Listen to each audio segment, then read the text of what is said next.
that something else has occurred. We're not quite sure what, but apparently the level of the smoke, is it a slightly different area from the World Trade Center? Okay, it is now the base of the World Trade Center. There seems to be now a second area there of smoke, so perhaps indicating that some sort of explosion or fire there. Now, of course, what may have happened, of course, with the all these systems compromised in the building, you may be getting an explosion from that. We do not know what has happened, but obviously something has happened there near the base of the building, setting off another round of major smoke and apparently a fire. But we don't know whether, again, it's because the building, because the earlier damage. Okay. The tower has collapsed. Yeah. The tower collapsed. And it looks like we're seeing. The tower collapsed. Unfortunately, one of the worst fears that might have happened has come to pass. One of those towers, 110 stories, has apparently collapsed. We can only hope that the area around it was evacuated as might possibly have been in the time. We're going to try and get some more information on that. So this is a major update on this terrible day of developments. One of the two World Tower Centers, well, okay, now we're finding out that that may not have happened. All right, well, now, Associated Press is reporting that an explosion has hit another building near the World Trade Center. So, folks, obviously we're going to try to sort this out. This is a developing situation, but AP is reporting that an explosion has hit another building near the World Trade Center to explain this round of white smoke there you see billowing up from the bottom. As the professor was saying, this is well planned, this is concerted, this is major, this is an escalation, this is a different technique. And all this happening now, it would appear, in the last hour and, say, 10 minutes or so, 18 minutes between the two impacts of the two World Trade Centers. And then, of course, we had the impact at the Pentagon. I believe that would have come, what, 45 and 50 minutes after that, somewhere around that time. Still waiting for casualty figures from all these places. The response here in Washington and in New York City has been fairly complete. Air traffic grounded in the United States. White House West Wing evacuated, U.S. Capitol evacuated, Metro, I believe, shutting down as well. The State Department.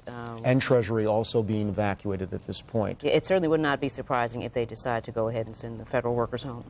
We'll wait and see what we have to say about that. Let's see if we can get someone on the line from OPM or perhaps from the district's emergency management agency, what decisions they're going to make about what to do here. Keep in mind the D.C. Council, for example, just recently moved back into that Wilson building there on the heart of Pennsylvania Avenue, where the city leaders will also evacuate. So. And on a much smaller scale, as you remember, we've had debate recently about reopening Pennsylvania Avenue and the concerns there, which was closed after the Oklahoma City bombing attack. Many people thought that perhaps was the time now to open it back up. And after this day, perhaps the debate will be changing on that.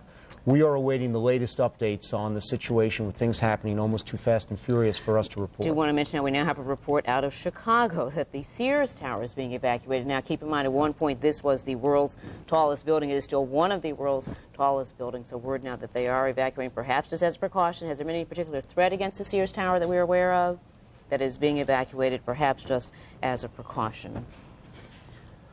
You're looking at the scene there. On the right-hand side, there are some new developments in New York City. We do believe that there was another blast after the two that rocked the Twin Towers, the World Trade Center towers. We are trying to determine now if this was a consequence of one of those two earlier attacks, or perhaps this was a separate explosion. Or it was a separate explosion. Right. That's what we're trying to sort out. But it's beginning to appear that there was a separate explosion, but again, that cannot be sorted out at this moment. And all these attacks apparently precipitated by the hijacking of commercial aircraft. And in one case, the 767 from on a flight from Boston to Los Angeles. We do not have any sort of specifics on the plane that may have hit the Pentagon, or as to the first plane, the second plane rather, that hit the World Trade Center. But this in itself would be a very dramatic development. Aircraft hijackings in the United States is not something that has happened in recent time, at least in terms of large commercial aircraft. Of course, we do have Audrey Barnes back now on the phone. She has a view of the Pentagon. So, Audrey, there she is now. So, Audrey, tell us where you are and what you can see. Okay, if you look over my shoulder, you can see the Pentagon is still on fire right now. I'm right beside it. You can see hundreds of Pentagon employees have been evacuated from that building, and it is still burning right now. Most of the fire, you can see the flames shooting up behind that little guard shack there. There are hundreds of people on the lawn, and every 5 seconds another emergency vehicle goes by to try to get this fire under control. We have seen employees trying to console each other. People are walking around in absolute shock and disbelief. Now, we were at the State Department right when this happened. We saw State Department police running out of the building, telling everybody get away. And I look up and see this giant plume of smoke coming from the Pentagon. So we got over here, and this is what we found: the Pentagon on fire there. Still quite a scene of devastation out here. People really don't even know which way to go. They've gone away from the building. Now people are running back towards the building. Just a scene of utter chaos out here. We've just received word that they are have shut down the 14th Street Bridge and the Memorial Bridge shut down. The bridge is shut down. People are being able to pass by the Pentagon heading into the district, but there's no traffic going towards 395, towards Richmond, or 244. That's all shut down. Audrey, if you would hold on for 1 second, we just also want to report now, the Associated Press now reporting an explosion has hit another building near the World Trade Center. We were speculating at that point whether it was a consequence of the original attacks.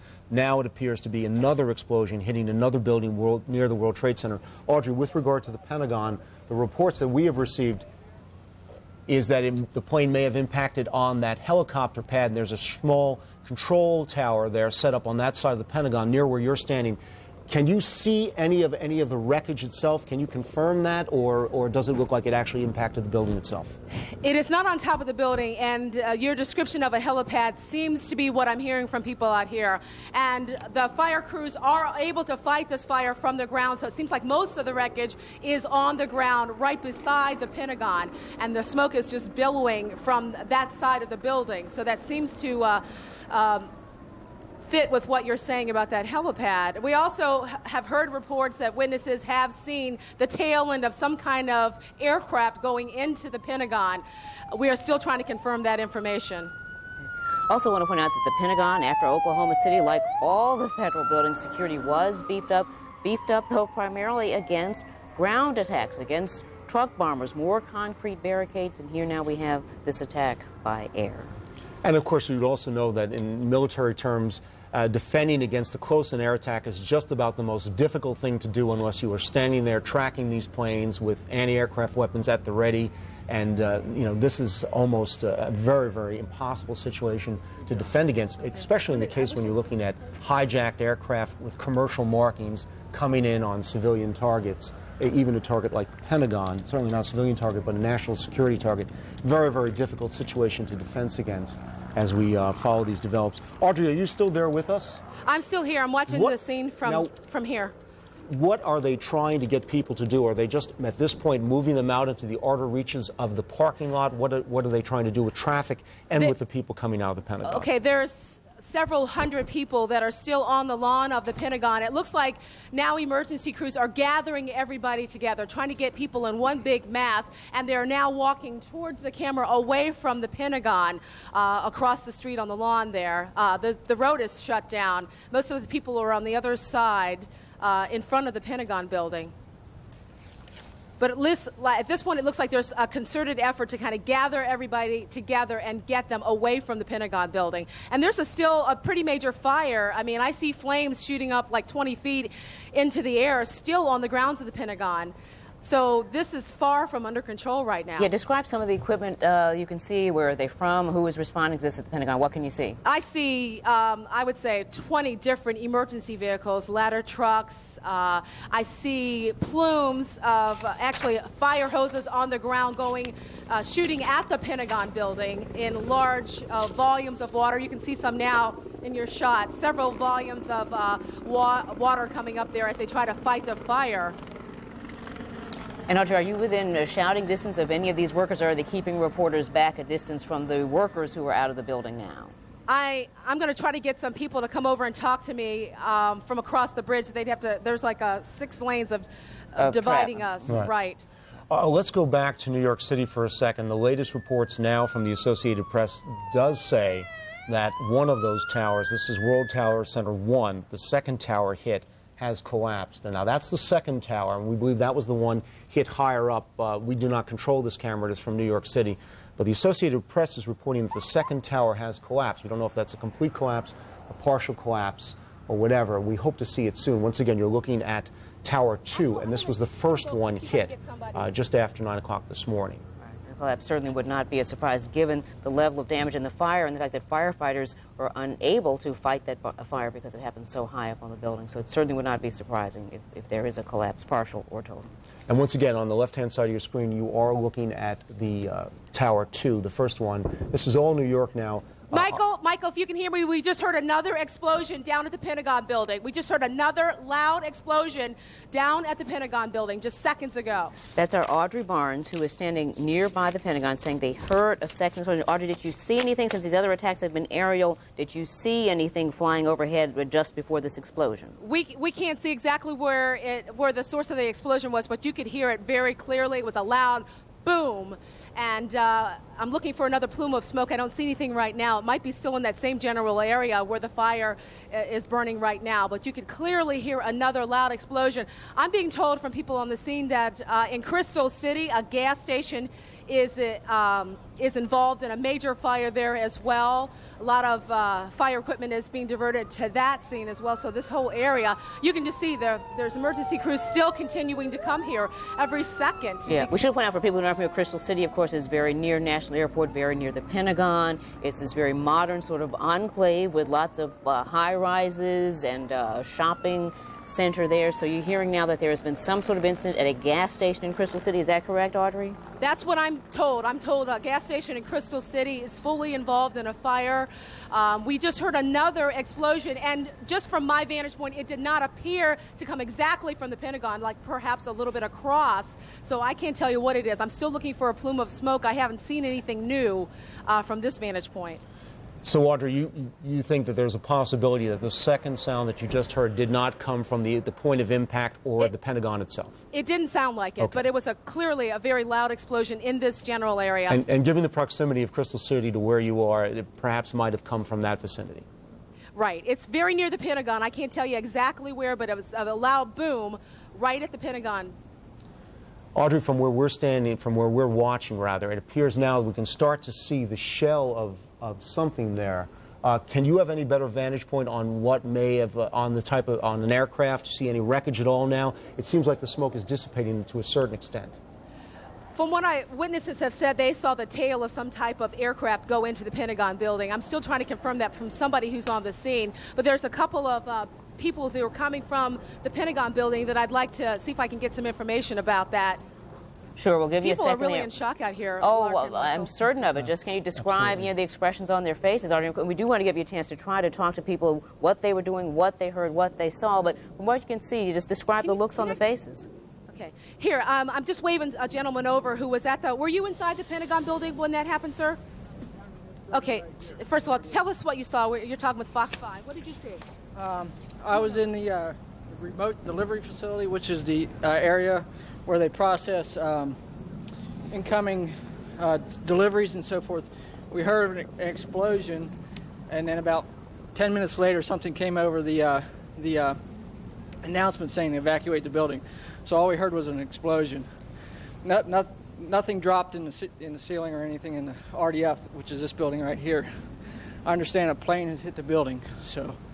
No, you said you were inside the building when this happened. Yes, the remote delivery facility, which is a wing of the new Pentagon. So there's parts of debris of airplane and stuff scattered along the road here. So, and then I just heard another explosion up there. So someone told me a airliner hit the building.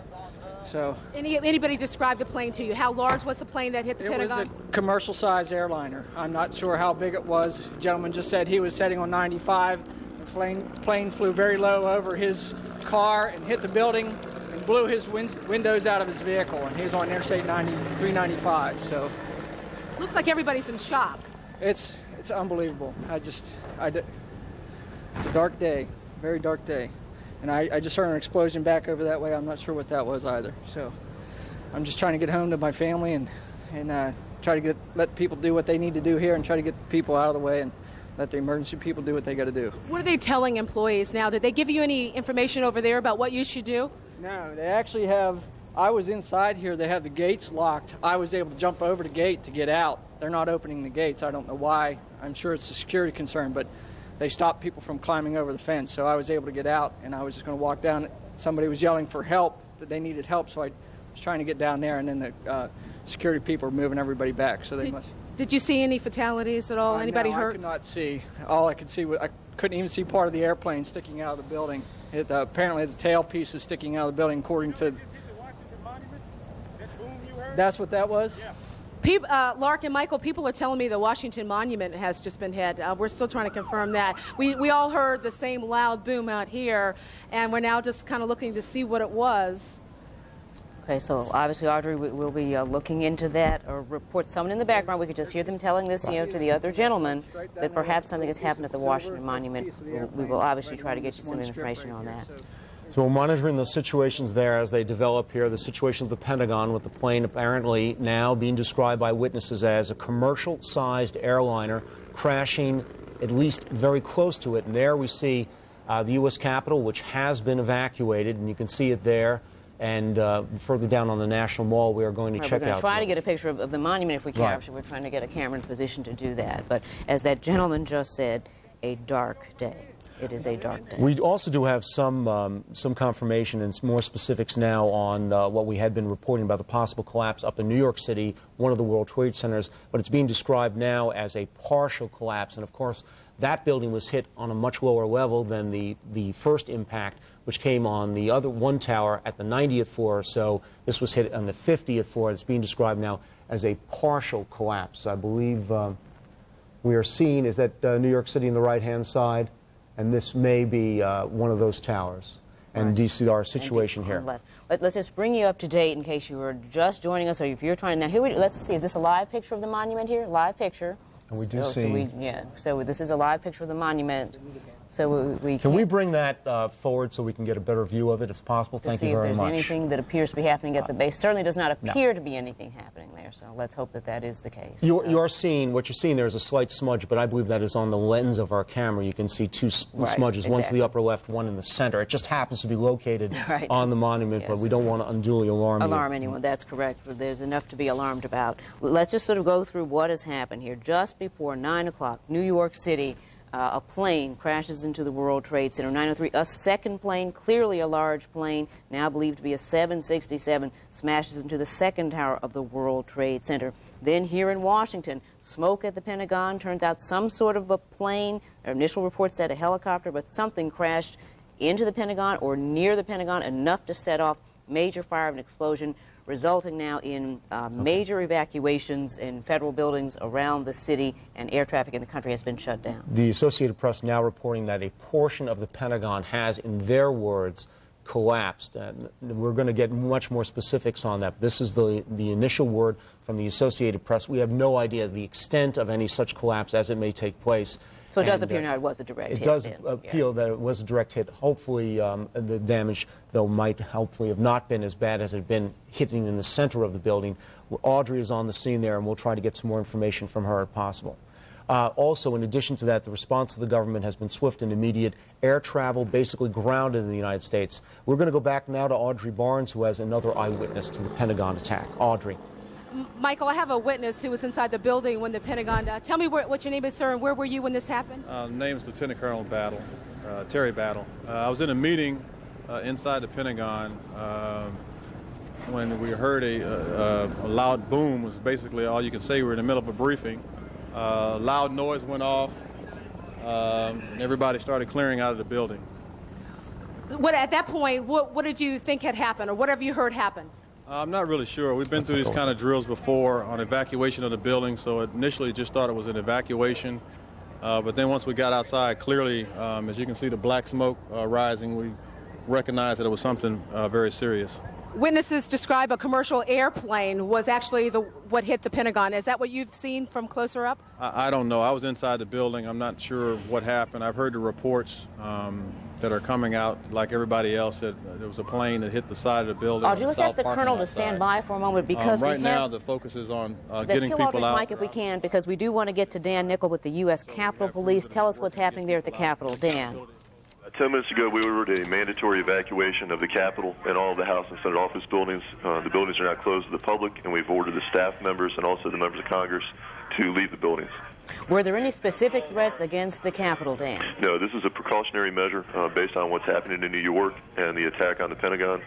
We felt it was in the best interest of national security and the security of Congress and the citizens up here to close the buildings and do an evacuation. Are the leaders in Congress now being afforded extra security? Are they being taken to secure locations? Where is the Speaker? Where are the majority and minority leaders right now? We are taking extraordinary precautions now to protect the leadership of the Congress. We are responsible for their security, and we're taking measures to ensure that they are safe and they can continue to coordinate efforts with the President and the leadership of the executive branch. We also taken precautions to protect the buildings and the Capitol itself. Dan, would you be specific as to the extent of these evacuations? Does this Capitol evacuation then include House, Senate buildings, office buildings, Library of Congress? It's all buildings Supreme under our Court. jurisdiction. We have 19 buildings under our jurisdiction. We've ordered mandatory evacuations of all of those buildings. They are now closed. And they will obviously be closed for the remainder of the day, Dan? That's correct. We'll make a determination later on in the afternoon whether we'll have them open tomorrow or not. If they do open tomorrow, there will be extraordinary security measures up here, probably unprecedented, within the Capitol complex. I say, Dan, I've been here 25 years. I cannot recall anything on this scale. Can you? No, the closest that I can recall is the World Trade Center bombing that took place a few years ago and the measures we took place during the Persian Gulf crisis. I anticipate that our precautions will exceed those measures. Yeah, talk about the Persian Gulf, because I guess I was thinking about that earlier, that at the time there were, because of the threats, there were lots of concern at the time. I think so far that the response to this has even exceeding that already, even though we were bombing Iraq. Is that correct, Dan? Is that your memory as well? That's correct. Even then, we didn't take the additional precaution of closing the buildings. Now terrorism has come to our shores, and we have to take what is reasonable and prudent to protect the national interest. Dan, just for those watching, we do want to confirm that at this point in the buildings that you control in the Capitol complex, there have been no incidents, there have been no attacks on those structures and facilities right now. That's correct. I want to stress that this is a precautionary measure that we're taking. There have been no incidents up here. There have been no injuries, fortunately, but we're taking this precaution to ensure the safety and security of everyone within the complex. All right, thank you, Dan. We just want to mention they are also confirming that the State Department has been evacuated as well. Can you talk about other federal buildings? Obviously, you're coordinating with other services. Are we going to see a total evacuation of government buildings here? What's the plan? I wouldn't want to speculate on that. Every agency has its own level of responsibility, and they'll take the precautions they deem appropriate for their responsibilities. Based on our responsibility to ensure that the legislative branch of government is safe and protected, this is a course we chose to take. Let me just ask you, obviously we've had many terrorism scenarios related to the Capitol, biological, chemical, ground. Did they ever anticipate the hijacking of commercial aircraft? It's something that's always been a concern, and it's a vulnerability that everybody has, and I think that's been driven home today, unfortunately. Can you tell us where the leaders were when you got word of the attacks at the Pentagon in New York City? Were they at the Capitol? We constantly monitor the congressional leadership for security reasons. I can't discuss where they were, what we've done in the interim, but I can tell you they are secure. Okay. Dan Nickel with the U.S. Capitol Police, and obviously we'll be checking in with you throughout the day. Okay. What's going on? Thank you so much. Take care. Let's now, do we have Audrey Barnes? Is she still on the line there? I'm still here. Okay. I'm still here. We're going to go now to, all right, actually though, Audrey, we're going to ask you to stand by because I believe we're going to go to Skip Brandon, formerly of the FBI. Formerly with the FBI, yeah. Skip, yeah. Go ahead, Lark. But tell us where you are right now and your reaction to this incredible dark day. Yeah, I'm about 3 blocks north of the White House in our office, and this is absolutely astounding. It's something, I don't mean to make it sound humorous because it's a major tragedy. It's almost out of the movies. Yes, absolutely. Skip, when you look at the groups that could have coordinated this type of massive, sophisticated attack using hijacked commercial jetliners with all the security precautions we have for that, where does it lead your thinking? I'm always the first one to say let's not point any fingers, let's keep an open mind lest we get swayed, but I'm going to tell you right now it points me right into the Middle East to one group that's the obvious one on everybody's lips right now. It's Osama bin Laden's group. Nothing to back it up other than just saying that I can't think of anybody who's capable of something who would be like capable of this. Yep. And let's talk about that. This is apparently he is well financed. Is that one of the major reasons that this is a person with money and with the links in many countries? Is that why you would say that this appears to be his work? Absolutely, and a long time building of infrastructure over the last 10 years around the infrastructure around the world. Yeah. Skip, we just want to ask you to hold on for a second. We're now getting a report that a car bomb has exploded outside, and we want to stress this is outside the State Department, according to senior law enforcement officials. Skip, what we have here in the course of 2.5 hours is a clearly coordinated effort. Is this designed just to throw the United States into a state of shock? Well, it obviously, yes, of course it is, and it's designed to bring home a message showing that we're vulnerable. Probably you can almost hear the invective spewing, vulnerable, impotent, et cetera, et cetera. This is going to change the way we live for quite a while. Because after Oklahoma City, it certainly changed the way that we lived here in Washington. And so it is hard to imagine how many more barriers can we put up? What kind of response can you have to this kind of attack, Skip? The biggest thing is once everybody moves into bunkers and stops living their life, the other side's won. I think we have to keep that in mind. However, we all have the right to live in a certain level of safety. In fact, there will be more barriers. There will be more measures taken. There's no question about that. Right now, it's very obvious. Just travel is going to be much more difficult because of the need. Help us understand what's going on right now in terms of how these federal agencies are coordinating a response to this kind of attack. Who is getting together right now? Which agencies, which working groups? What's going on now? This is one thing that's unfortunately through practice, but also through rehearsal, will be something that, given the enormity of this, will be very smooth. All of the law enforcement agencies and intelligence agencies are immediately linked when this happens over secure networks.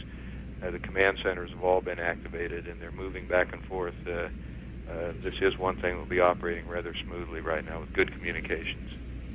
Okay, so a lot of discussions obviously going on right now trying to coordinate the response, but from the intelligence community, FBI, and law enforcement. Yeah, but the interesting challenge here is that normally when you have something like this, you have an incident. Right now, we apparently may have a series of unfolding incidents or things that may be happening, so you have not only investigative and intelligence work, but you also have right now everybody on high alert in a preventive mode, so this is a little unusual. Skip, could you hang with us just for 1 second? We want to go to our reporter who is outside the Pentagon right now. She has an eyewitness. If you'll stay with us, Skip Rand, informant of the FBI. Audrey Barnes, go ahead outside the Pentagon. Coming in to the Pentagon this morning, identify yourself and tell us what you saw. My name is Ed Hudson. I was coming to work at the Navy Annex. I was passing by Fort Myer, and I saw a large airliner-sized plane, roughly a 767-sized airliner, very deep descent, approaching the Pentagon. As I didn't actually see the impact, but I did see, hear the blast, and saw the smoke rising from the crash later. And this was, just shortly after hearing the news about the crashes at the World Trade Towers. Now, it did not look like that plane tried to avoid the Pentagon at all? No, it seemed deliberate. It was outside the normal flight patterns for a national airport. I've seen debris 20 feet from where we're standing. Have you seen debris also? I did. Describe what you've seen over there. It just seemed like parts of the landing carriage or possibly the engines. What are they telling employees? Within the last, I should tell everybody, within the last 10 minutes or so, they started a second evacuation of the Pentagon area. We're told that there's another aircraft that's been hijacked, and it's 20 minutes outside Washington, D.C. Emergency vehicle crews with bullhorns have been coming through this area telling everybody to get back. Is that what your understanding is as well? Exactly. Okay, now what about employees? Have you guys been given any information about what you should do? Just told us to go home. This is shocking and devastating for everybody. It is. I think it's time that the American public realize that we are vulnerable. We're not in a situation such as World War II where we had two oceans to protect us. Thank you very much. Mr. Ed Hudson was an eyewitness to that plane coming in this morning. He said it looked like a 767 commercial airliner headed right for the Pentagon, did not try to avoid the building at all, and within seconds, a huge explosion and then thick black smoke. And as you can see, the fire is still now up. It's not out here on the Pentagon grounds. Still lots and lots of smoke, and occasionally you can see a flare-up of flames here on the Pentagon grounds. All right. Audrey, we need to interrupt you right now because of pressing developments taking place in New York where things have gotten even worse. And there you see the Twin Towers. Both towers now have apparently collapsed from the weight of the terrorist attacks mounted upon them about an hour and a half ago. So both towers, this is a scene from New York City, and you see the smoke enveloping lower Manhattan there. Both towers have now apparently collapsed. Have now collapsed. Also, just want to bring you another local update. Prince George's County is calling in all of its fire and EMS workers. It's saying report to duty stations immediately, regardless of your schedule. So if you work for Prince George's County Fire or EMS, you are asked to report immediately, no matter what your schedule is today. Also, do want to emphasize once again, I think this is really the first definitive thing that witness that Audrey had, saying that indeed it was a large aircraft that crashed into the Pentagon there. Yes. Dan Nichols, I understand, of the U.S. Capitol Police, you are still with us? Skip Brandon, rather, formerly of the FBI. Skip, I want to ask you specifically about what has been going on with the method of delivering these attacks, the use of hijacked commercial aircraft. Skip, I can't remember the last time a U.S. commercial aircraft was hijacked, let alone several planes in one day in the space of several hours. No, this is extraordinary, and it has been years and years since a plane has been hijacked. It will be, well, this is incredible because you do get lax after a while, but actually I travel a lot by air, and our security is pretty good. I can't imagine how this happened, but it also goes right back to what I said. It points to extraordinary planning and patience to pull something like this off. Yeah, talk about some of the measures that that take place at U.S. airports to try to prevent hijacks in terms of a screening of personnel. What should have been in place here? We don't know at this point. The screening does seem to be good. It's pretty effective. I've been stopped many times, as have any frequent travelers, and had people go through it. It crosses my mind. A place I'd be looking would be at airport workers, people who are hired to do things like clean planes, things like this. They get behind the scenes. Is there a weakness there? I don't know, but that's a possibility. So obviously, just give us some of the questions then that the investigators will be looking at. Let's just pose the questions. Put them out there. Okay, right now, of course, the biggest thing is looking internationally, is trying to pull in intelligence, and I do say internationally because this would be... Skip, hold that thought, because what we're seeing now is this horrific scene of, I believe, the second of the World Trade Center towers collapsing. I don't know if you can see it where you are.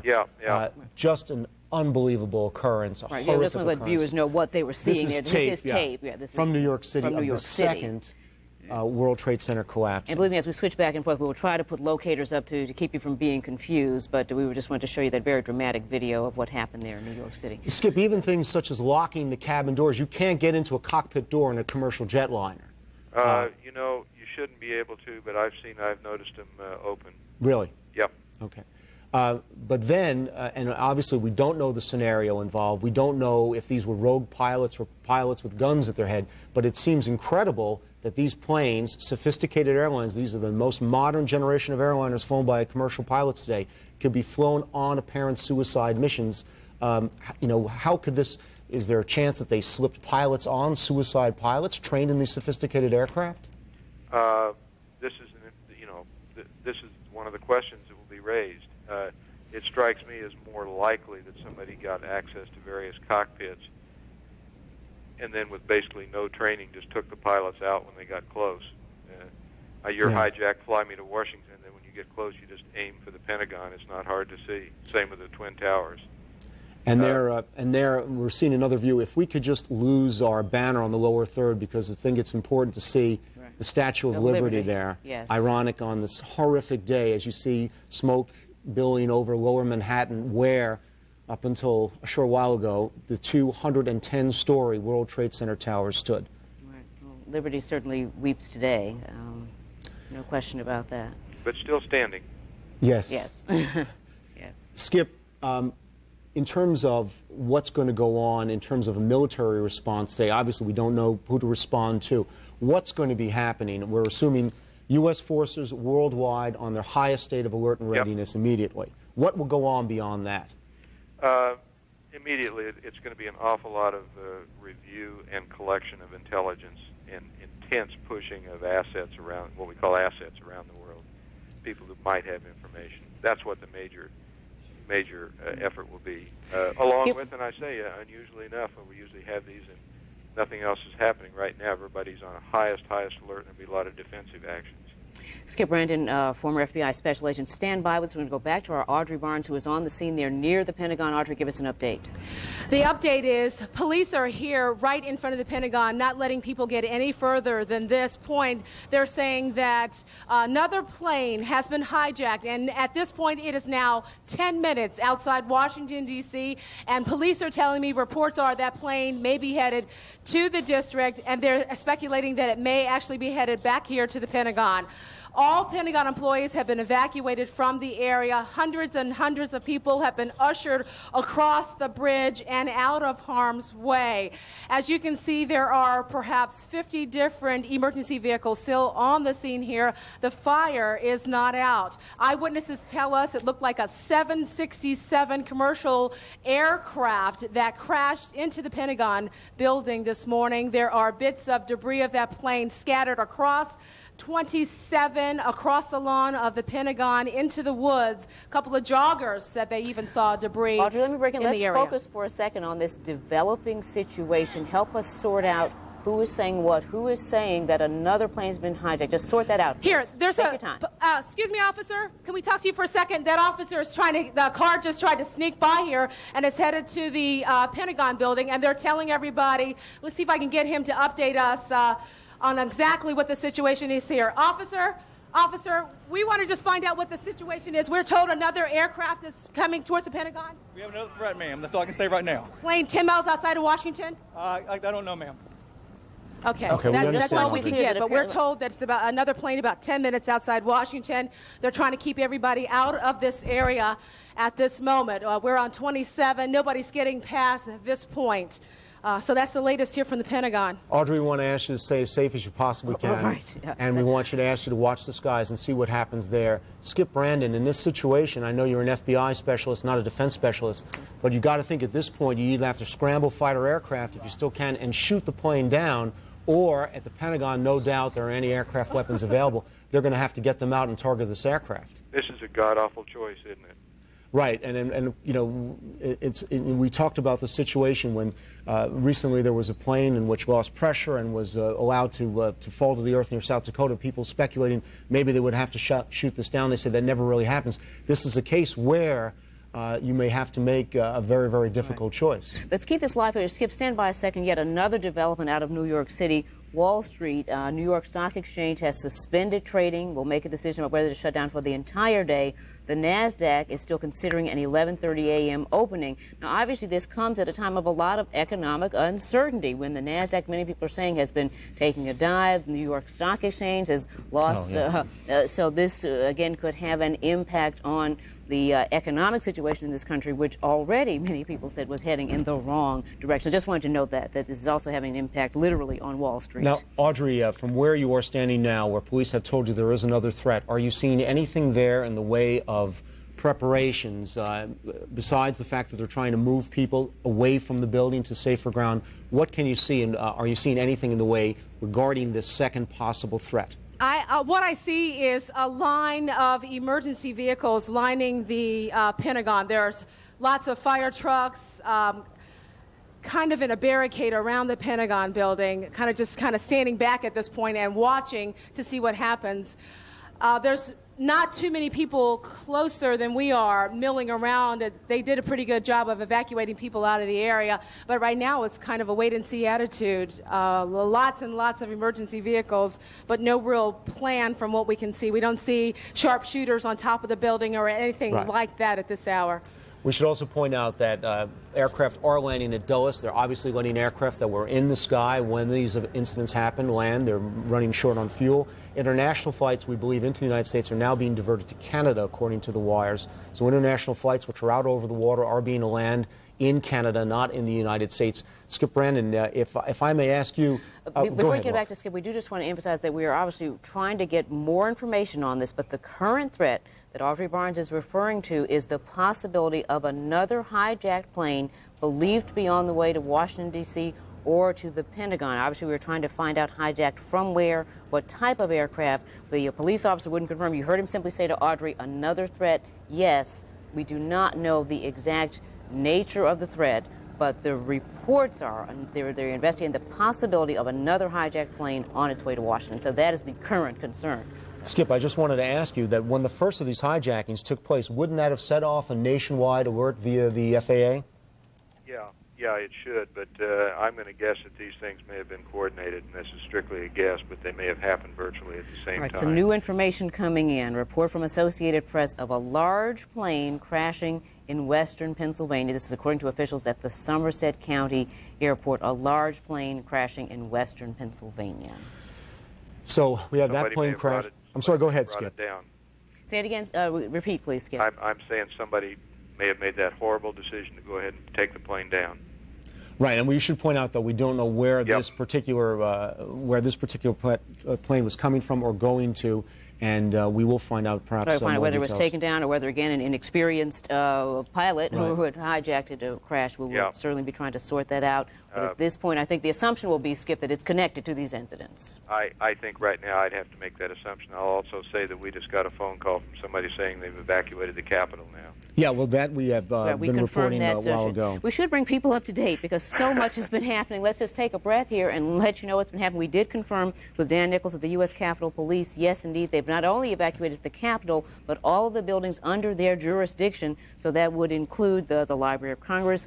The leadership said is in a secure location for obvious reasons, would not say where they are, but specifically said that the leadership was in a safe place. We should also point out in New York City, perhaps the scene of the most horrific destruction, both towers of the World Trade Centers have collapsed after subsequent attacks by commercial aircraft which were apparently hijacked. That's both towers. There's now reports of a fourth explosion at the World Trade Center, in addition to the other situations that we've had here. Can we put that picture back up? See if we can do the split box again with New York. Let's see if we can see an additional plume of smoke. That was an indication we saw earlier that something additional had happened. This is a view from far off, I'm going to guess from the New Jersey side of the East River, looking back towards lower Manhattan, Statue of Liberty down there. And both towers there of the World Trade Center have collapsed. We're watching the situation closer home in Washington. There's another situation where also we need more information on the State Department, the reports of a possible car bomb. So we are keeping our eye on that one and to see if we get any more information on things that are happening here in Washington. But air traffic has been grounded. Let's bring people up to date on that. Planes will not be taking off from U.S. airports. Metro stopped here in Washington as well. The stock markets are on suspension for now. We can't imagine that they'll open any time today at all. Difficult to imagine that. And again, we do want to point out at a time of economic uncertainty when the markets have not been performing well. So we should also point out now that we're getting word all federal employees, if you are watching this, are now asked to stay at home if you're home, not go to work, and return home if you are at work. So all federal employees now asked to go home. This is a video from earlier, and there you see something I never thought as someone growing up in New York City I would ever see. The collapse of the World Trade Center. Let's just watch that picture for a moment.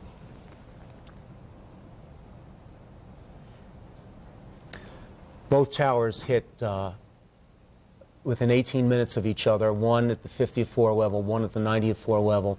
In all these cases today, looking once again at tape of this, and smoke is obscuring most of Let's be clear, is this a live picture or is this tape now? Just tell us again, is this the live picture? This is a live picture. Okay, now we're seeing the live picture. You're seeing actually there the Empire State Building on 34th Street. What you should have been seeing in front of it is the World Trade Center. And that is the significance of that picture, right? What is not there, folks. And we will try to get to the tape that shows the tower standing there, and the full impact will be driven home.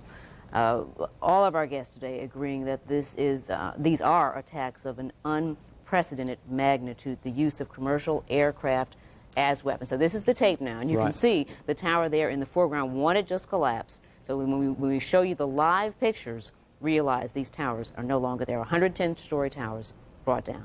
Skip, Brandon, if you're still with us, question that we asked an expert we had earlier on this morning. Whoever is behind this realizes, as we watch this horrific scene of that second tower collapsing, that they are going to draw the unqualified rage of the people of the United States in a way that has not been seen for many decades upon them. Why would they be willing to do that? May not be important at all. The most important thing is to make the statements that they're making. That's much more important to a lot of the people who will do this sort of thing. The concern may not be there. I do want to just mention we were getting a figure now about how many people work, and I'm not sure if it's just one of the buildings or both, but over 50,000 people work in the World Trade Center. That's a lot of people, 50,000 people. And you have to also remember, too, with the World Trade Center, that it not only is those two twin towers, as it were, there's an enormous complex at the base of those buildings, and it's become quite a popular tourist place as well. People go there, they go up to the observation decks on the 110th floor, they go to the restaurant. So it's not just the financial world that's centered there, that is very much a part of New York City's very busy tourist world, a place where many people visiting New York from all over the world may have been, especially at 9 o'clock or so this morning. More local impact. American University has canceled all classes and activities for the day, and we expect, folks, that that's probably going to be happening throughout the day, and we'll try to keep you up to date on that. Local closings, we'll try to get some word on what's going to happen with city workers, but federal workers, if you haven't gone in, stay home. If you're there, they're going to send you home. We also should point out that we are following some other developments, not specifically in this area. The crash of a large plane in western Pennsylvania. We are monitoring now what has been described as a second threat to D.C., possibly to the Pentagon. Audrey Barnes is our reporter at the Pentagon. Audrey, are you still with us there as well? Michael, I'm still here. And Michael, within the last minute or so, we saw a fighter jet take off, apparently from Andrews Air Force Base. It headed south from here at a speed that was incredible to us that we're standing out here. So there are now fighter jets in the air as the situation continues to unfold here at the Pentagon. They still have the area cordoned off. We keep seeing more and more emergency vehicles. There's another one getting ready to head that way right now. They continue to bring more emergency equipment and manpower here to the Pentagon. Now, there are also unconfirmed reports that there is some concern about Camp David as well. So crews are fanning out across the area as this threat continues. Audrey, any response? We're going to go to Paul Wagner in just a second, but Audrey, we had heard that this plane might be 10 minutes away from our area. Anything that you can see there to indicate, besides the takeoff of that fighter jet, you seen anything there in terms of last-minute preparations? All we can tell you is it looked like it was heading south from the Pentagon, heading south. All right. So, Audrey, again, how many jets did you see? I just saw one huge military fighter jet, like an interceptor-type plane. I'd say about 3 minutes ago. All right, that is probably an F-15. It's an air superiority fighter, which they've gotten up there. Right now, let's get in with Fox 5's Paul Wagner. Paul, where are you and what information do you have for us? Michael, I'm on the streets surrounding the FBI's Washington field office. To give you an idea on how serious the FBI is taking this, they have stationed agents out on the streets with machine guns. The streets here are incredibly choked with cars and people. As I was trying to make my way down here, there were scores of people making their ways up the street, up 7th Street, 8th Street, 9th Street, trying to get out of the downtown area. Mostly they were calm. They were just walking along, talking with friends. But the streets, the cars, there's lots of people in the cars. In addition to that, I've seen lots of security guards clearing out parking garages, including Metro here, Metro's headquarters. They just had cars pouring out from down underneath the building. In addition to that, there is just an air of incredible. No one can believe what's going on at this point. People are talking with each other, walking along, trying to talk on cell phones. As I said, the streets are absolutely clogged with cars, people trying to get out of the downtown area. We have heard that D.C. Police Chief Charles Ramsey has declared a state of emergency and has called in all D.C. police officers. As they said over the radio, all union contracts have been suspended, meaning that all D.C. police officers will be working under a state of emergency. Michael? Paul, what you're seeing now is people are leaving the area. Is that what's going on? Are they trying to? Now that all federal workers can go home, people are trying to leave the area. Yes. Okay. All of it, we understand that the federal buildings have been closed and people have been told to evacuate those buildings, and they are now clogging the streets down here around where I am, which is the One Judiciary Square, the FBI's Washington field office. And as I'm making my way closer to the field office, I'm noticing more and more FBI agents carrying machine guns guarding these streets around here. There's also lots of sirens in the downtown area, police cars screaming up and down the streets, and it's just, it's not chaos. I can't say it's chaos, but people are trying to get out of their buildings, trying to get into their cars. Some of them walking up the streets, others very patiently sitting in their cars, trying to get out of the downtown area. There's not a lot of horn honking, not a lot of chaos, as I mentioned. People just anxious, trying to get away from the downtown area. Paul, you mentioned D.C. police. We just want to note that Alexandria Fire Department is now calling in all of their personnel. Prince George's County has already done this. So Paul, go ahead. Mm-hmm.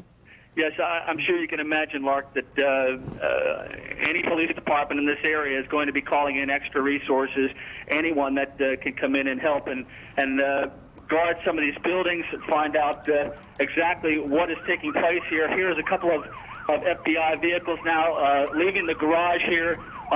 Their lights flashing, sirens screaming, as you could probably hear. They just came out of the garage here at the FBI's Washington field office and are heading north on a one-way street. This area, they have cordoned off a lot of it. As you can imagine, this building would likely be a target, and so they have closed off the streets around here and have put up a caution tape, and as I've mentioned a couple of times now, the agents with machine guns. And Paul, we should note all this is happening as agencies have been in extra training already, anticipating World Trade Center, the World Bank protest coming up. So they've been doing some drilling, haven't they, for emergencies already? Yes, the FBI has an anti-terrorism task force, which, as you can imagine, is extremely hard at work at this point, trying to determine what is going on, responding to threats. We do know there is a threat at Union Station. Union Station, as I have heard over the police channels, has been evacuated. They had a bomb dog hit on a package down there, and they're working on that. The bomb squad extremely busy at this point. The FBI's anti-terrorism task force is comprised of law enforcement from all around this area, from Fairfax County and from the U.S. Park Police and other agencies, so they can coordinate with these other agencies. As you can well imagine, with what's going on over in Virginia at the Pentagon, they need help over there with the police over in those jurisdictions. So this anti-terrorism task force is going to be very busy. We've got some new information we want to pass along. Arlington County schools are going to be closing for the day, so parents, let's be sure we're clear about giving the parents the right information. Are urged to pick up their children from their schools. Is that what we've been told, folks? Parents, Arlington County, pick your children up from their schools. Producer? Yes, Lark, I'm sorry, we had additional information. They're keeping the kids inside. Parents can pick them up. In addition to that, all museums and public attractions in the District of Columbia are being shut down. So all museums, District of Columbia, Smithsonian, all that is going to be shut down. We are now also joined on the phone by Mr. James Zogby. Zogby, are you there? Yes, I am. Could you tell us the group that you are with? I'm the president of the Arab American Institute here in Washington. And I'm watching out my window the scene a block or two from the White House. It's gridlock, and people are very frightened, obviously. And Mr. Zogby, already people are speculating, although there has been no direct evidence, linking this to some group in the Middle East, a Palestinian group, a group perhaps arrayed against Israel, angry over Israel, the United States' support of Israel, the United States actions against terrorists. Well, we have no way of knowing that, and I find conjecture of that sort at this point very disconcerting. In large measure, because I think that what we want to do is mourn and be allowed to mourn and understand the unfolding tragedy better. There is simply no indication of any group's responsibility. Whoever did it, and for whatever reason it was done, it is to be condemned. It is a horrific act of series of acts of violence against innocent people, and therefore has no justification, and there can be no justification for it. But I know this is a favorite national pastime of filling up time with conjecture, and there are people who have axes to grind and therefore want to point fingers. I remember the first time the World Trade Center was bombed, a so-called expert said it was the Serbs. And then when Oklahoma City happened, the same expert said it was Arabs, and was wrong both times. And people who are from those communities pay a price, and ought not to pay a price. We ought to remain, I think, as a nation united in our mourning at this point. Mr. Zogby, stand by for just 1 second. We do want to note D.C. Fire is now asking all of its personnel to come in. They've declared what's called a Code E. You will know what that means if you work for the fire department, but basically, regardless of your schedule, you should report. Let me ask you, Mr. Zogby, because this is a point of great sensitivity with Arab Americans who are very patriotic and who deeply resent any leaps to speculation. Help us understand some of that, especially what many people did go through after Oklahoma City. There were literally hundreds of people who were victims of a backlash, and it was not justified. And even if it had been an Arab who had committed the act, it would not have been justified to strike out at innocent Arab Americans who are citizens, as you say, and were themselves victims of the tragedy in Oklahoma City. And I'm sitting here with people in my office who have family members who work in the World Trade Center, and friends of ours who were today attending a conference in the World Trade Center. We are part of the fabric of the society in America that will be victimized as anyone else will be victimized. And so there is no, I don't even know how to describe it to you, Lark. This is just a huge tragedy for everybody, and we are part of the mourning public that is gripped by the tragedy as everyone else is in this country. Dr. Zogby, we do want to bring some new information. The Federal Protective Service is now saying that there was no car bomb at the State Department, so that is just one bit of good news that we can bring to you. We also have, Dr. Zogby, if you will stand by, we also have some new information now on that. We have been reporting about that plane crash in southwestern Pennsylvania. This, once again, and this may be significant here, is the plane is believed to be yet another Boeing 767. It crashed about 10 o'clock in the morning. Once again, this was 80 miles southeast of Pittsburgh in western Pennsylvania. But once again, a Boeing 767, and there has been some conjecture. We have not confirmed the plane types involved in the other attacks. However, people describe them as planes similar to appearance twin-engine Boeing 767. Dr. Zogby, once again, we do appreciate your time this morning. Thank you so much for joining us. And just, again, you want to emphasize that you want to urge everyone not to leap to conclusions. Right. I remember that President Clinton did that at the time of Oklahoma City, and it came at a very critical time and actually saved some people a great deal of pain. I do hope that we are as cautious today as the president was at that time of national tragedy. But you know, there will be those who will leap, and there will be those who will pay a price for it. But certainly at this point, the attention that we have is on those who, for no reason, have paid a price and have lost their lives in these tragic events. It's almost unimaginable, I think. I don't think any of us can begin to think about what is going on in New York. I mean, how many stories of that building have collapsed and people unable to leave it. That's what I'm riveted on right now, is who and what and how many lives are lost in New York in particular, because it seems to be an unimaginable disaster. It does seem to be that. Dr. James Zogby of the Arab American Institute, we thank you so much for talking to us this morning. Thank you very much. Probably a good time now to remind our viewers that we did hear from President Bush about 9:30. He was in Florida for an education event speaking to children. And at that time, the president said that he called this a national tragedy. He talked about the two airplanes, striking the Twin Towers there in New York. In the president's words, an apparent terrorist attack. He is on the way back to Washington. He promised that the full resources of the federal government would be thrown at this, promising a full-scale investigation. He did call this terrorism against our nation that will not stand. And of course, the situation in New York City, as you look at the left side of your screen, where both World Trade Center towers have collapsed. On the right side of your scene, you see the situation closer to home in Washington, D.C. As you can see at the Pentagon there, water being put on the flames, the wreckage there apparently of what eyewitnesses are describing as yet another commercial airliner that was apparently directed right at the building itself. And we're going to get more details on that. And then we've also been following what police around the Pentagon have been describing as a second threat. Now, this was a threat that we believe to have been 10 minutes or so off from our area. That 10 minutes has passed by now. Perhaps we will get an update soon from Audrey Barnes and see what is going on there. Mark? I do want to talk more about local impact. We're just getting word that right now northbound 395 is closed down. We'll try to get you an exact location, but again, your travel around the area is going to be greatly affected today. Northbound 395 at this moment is closed. The Kennedy Center is closed. Museums and monuments closed for the day. Federal and city workers are being sent home.